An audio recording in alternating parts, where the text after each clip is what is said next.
ఇవాల్టి నుంచి 6 రోజుల పాటు విదేశాల్లో పర్యటించనున్నారు CM Revanth Reddy. Singapore, Switzerland పర్యటనలో వివిధ పారిశ్రామికవేత్తలతో భేటీ కానున్నారు.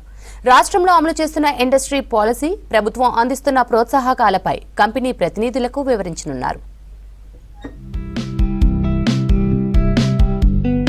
ఢిల్లీ నుంచి సింగపూర్ పర్యటనకు తన బృందంతో కలిసి వెళ్లారు సీఎం రేవంత్ రెడ్డి. 3 రోజుల పాటు సింగపూర్లోనే ఉండనున్నారు. అక్కడ ఇన్స్టిట్యూట్స్ ఆఫ్ టెక్నికల్ ఎడ్యుకేషన్ ని సీఎం సందర్శిస్తారు. స్కిల్ యూనివర్సిటీలో ఇంకా మెరుగుపరచాల్సిన అంశాలపై చర్చిస్తారు.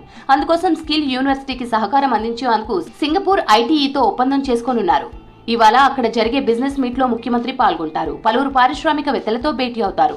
త్వరలో రాష్ట్రంలో స్పోర్ట్స్ యూనివర్సిటీని ఏర్పాటు చేయనుంది ప్రభుత్వం. దీనికి సంబంధించి సింగపూర్లోని స్పోర్ట్స్ యూనివర్సిటీని సందర్శించి వివరాలు తెలుసుకోనున్నారు సీఎం. సింగపూర్లోని రివర్ ఫ్రంట్ ను సీఎం పరిశీలించనున్నారు. అక్కడ రివర్ ను ఏ విధంగా అభివృద్ధి చేశారనే అంశాన్ని తెలుసుకోనున్నారు. రాష్ట్రంలో పెట్టుబడులు పెట్టేందుకు సింగపూర్ దిగ్గజ కంపెనీలతో రాష్ట్ర ప్రభుత్వం ఎంఓయూలు కుదుర్చుకోనుంది. 19న సింగపూర్ పర్యటన ముగించుకొని 20న దావోస్ చేరుకుంటారు సీఎం రేవంత్ రెడ్డి.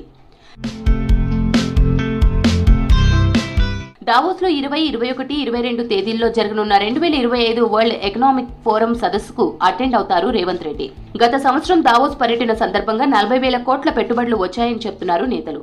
ఈసారి అంతకు మించి పెట్టుబడులు తెస్తామంటోంది సీఎం బృందం. దావోస్ పర్యటనలో పెట్టుబడులు ఆకర్షించేందుకు ఇప్పటికే అధికారులతో సీఎం రేవంత్ రెడ్డి సమీక్ష చేశారు.